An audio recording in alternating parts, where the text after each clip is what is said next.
What's going on, everybody? It's Connor coming back to you with another video. Wanted to hop on here and I wanted to give you guys some tips and ideas as to how you can keep yourself in better shape and help reach your fitness goals as we transition from the summer into the fall. Because this change in the seasons can have major implications on some of your activity levels and goals, especially as we get into Thanksgiving and Christmas holidays where we're eating a lot of extra food, a lot of extra calories. These activity levels may not be as high, as it starts to get colder out. So with that being said, I want to give you guys my 3 biggest tips as to what you can do to help reach your fitness goals and get in better shape this fall. And then I'll also share some examples of things that I myself will be doing, some goals that I have. Hopefully that'll give you guys some ideas as to what you can do. So with that being said, here are my 3 biggest tips. Number 1, find a routine that best works for you and is best suited towards your lifestyle and activity levels. So if you're someone that likes to do strength training, is trying to put on extra muscle mass and gain weight, then you'll probably want to be doing more heavyweight exercises and going to the gym, having access to dumbbells, barbells, heavyweight machines and all of that stuff. So that's probably the best course of action for those of you that really love doing powerlifting, bodybuilding exercises. But I understand since we're currently still in the pandemic right now, some of you might be a little more hesitant to go to gyms because you don't want to get sick and don't want to get infected with COVID. So for those of you in that category, I would recommend doing more at-home workouts, doing lightweight exercises, so that way you have less chance of getting infected. But something that I've been doing and started doing since the pandemic started is I've been doing a lot more band exercises because these are really versatile. You can do them pretty much anywhere. You can do them at home, you can do them outside, going to the park. And these are a great alternative to weights as well, so you don't have to go out to the gym and risk getting infected. So as well as doing more body weight workouts, a little extra cardio if you're trying to lose weight or trying to do endurance training. And so those are some great alternatives to going to the gym in case you're still hesitant to go. But the important thing here is to find a routine that best works for you while still being able to push yourself as hard as you can and being able to reach those goals you want to get as we transition into the fall. So if you guys have any questions about a routine you should be doing, exercises you can do, let me know in the comments below, or you can always message me on Instagram or Twitter, and I'd be happy to help answer those questions for you in terms of a routine that may work best and is best suited for your lifestyle and your goals.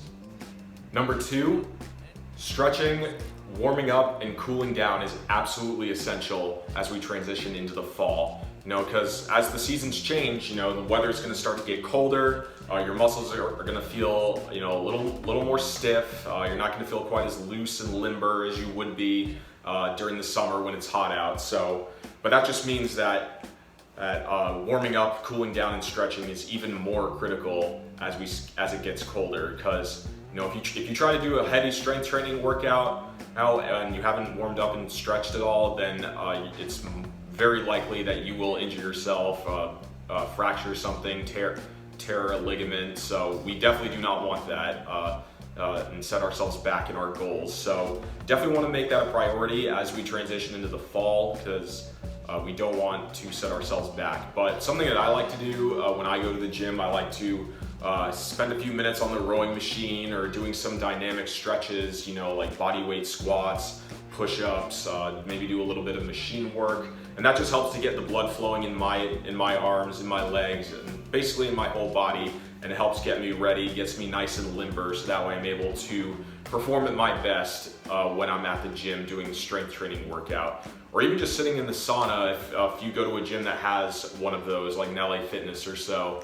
But that can also help you to get your muscles nice and warm and help you to reduce risk of injury once you're at the gym. But it's also essential, if you're a runner, if you like to go outside, as it gets colder, obviously you'll want to bundle up a little bit, but you'll also want to make sure that you do a little bit of a stretch before you go out for that run, so that way you don't pull anything, you don't get too tight in your calves or in your quads. But bottom line, make stretching and warming up and cooling down a priority for all of your workouts.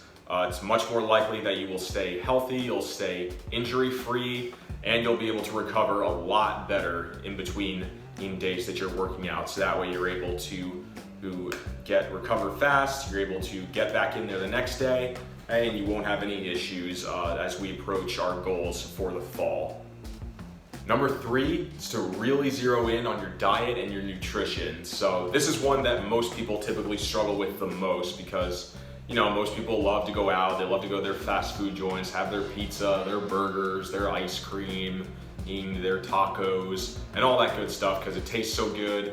It's usually less expensive going to a local fast food joint as opposed to eating, you know, a ton of organic foods. But if you really want to make the most of your workouts and make the most of your goals, then you'll really want to zero in on your nutrition and focus on eating not as much processed foods, and, you know, eating a lot more protein and complex carbs and healthy fats. So basically, if you're someone who's trying to gain weight, put on muscle mass, then you'll want to probably eat in a caloric surplus, which means essentially you're eating more calories than what you're burning off. So that way you're constantly in a surplus, so you're putting on extra weight and you're gaining extra muscle mass, as opposed to someone who is looking to reduce body fat or lose weight. Then they're going to want to be in a caloric deficit, which means that they are burning more calories than what they're consuming. So that way they're constantly on the downward trend in terms of losing weight. But it's also essential to not just be in a caloric surplus or deficit. You know, it's the types of foods you eat matter very much too. So for proteins, you know, you want to be eating very lean protein sources like chicken, eggs, beef, Greek yogurt, and things of that nature, because they're much more satiating. They'll keep you fuller throughout the day, so that way you're not craving a snack in the middle of the morning or the middle of the afternoon, so you can keep your caloric intake in check. And then for carbs, you want to consume more complex carbs, you know, like whole wheat pasta or sweet potatoes, or whole wheat bread, oats, things of that nature, as opposed to simple carbs like donuts or cereal or sodas or anything of that nature, because those will cause more fat storage in your cells, especially if you're because it creates a higher insulin storage. So you'll definitely want to be eating more complex carbs, especially if you're bulking up, then you'll want to up those a little bit. And then for fats, you'll want to avoid all the very saturated fats out there and focus more on things like, you know, avocados, cooking oils, olive oils, things of that nature. And obviously some of these things can be more expensive, like avocados or highly organic foods are a little bit more expensive, but there are definitely cheaper routes out there when it comes to shopping healthy at your local grocery store. You know, like for rice, you could get 1.5 pounds of rice for a little over $1, which is a really great source of carbs. So if you look hard enough, you can definitely find some cheap but also healthy and quality options at your local grocery store when it comes to nutrition. And then, so something I'm doing, I'm gonna be in a bulking phase this fall, so I'm gonna be eating in a caloric surplus. So most people usually consume around 2,000 calories a day, so I'm gonna probably up that to about 2,500 or so a day, just high protein, high carb, moderate levels of fat. But what I typically do, I like to have about a palm size of protein, a fist size full of carbs, and a fist size full of veggies, as opposed to just counting macros, because I know not everyone wants to take the time to count their macros. So that's something I do to help keep myself in check. I'm able to get a nice, fully healthy meal in there each day. And something I also do, I also use supplements from 1st Phorm, as this is part of the 1st Phorm Elite Athlete Search. So some of their products that I use, this is the Microfactor Pack, which contains a ton of vitamins and minerals, all the essential micronutrients your body needs throughout the day. And it's also a lot cheaper, so you don't have to get all these individual vitamins in individual packages. So that way it's cheaper, it's much more convenient. So definitely recommend these for anyone who needs more vitamins and micronutrients. And then I also have my full omega-3s. These are basically those little gel pills that you find, you know, like fish oil pills at your local drugstore. Helps me to keep inflammation down and promote heart health. That's also to moderate cholesterol levels and improve cognitive function. So these are definitely good, especially those who have problems with joint pain or anything. So definitely recommend these as well. And then I've also got my greens and my reds. So these are essentially used to improve digestion, gut health, and metabolism. So for the greens, they're low temperature processed ingredient. It's with non-synthetic colors, flavors, and sweeteners, and it helps to digest your food more efficiently, so you're not feeling as bloated, so your gut health is kept in check. And then you've got the reds, which helps to boost metabolism, and it's also a powerful antioxidant to help keep you from getting sick. So both very effective, but both serve very different functions. So I would recommend both of these if you are interested in a greens or a reds. And then for training, I've got my Formula One and my Ignition here.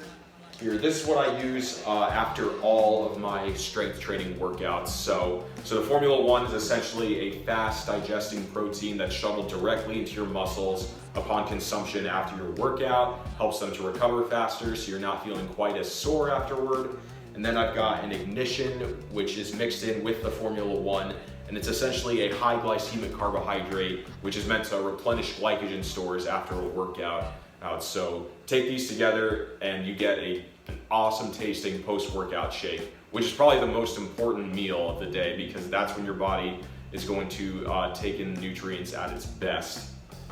And then some optional ones here, which are not as essential to your goals, but can be helpful depending on who you are. But I also have a little bit of creatine, which I use to help with ATP regeneration. So I like to mix this in with my post-workout shake a little bit. So definitely a good option here if you're not getting enough creatine throughout the day. And then I also have a pre-workout that I use. This I don't recommend to everybody, mostly for people that are, hardcore strength trainers or bodybuilders.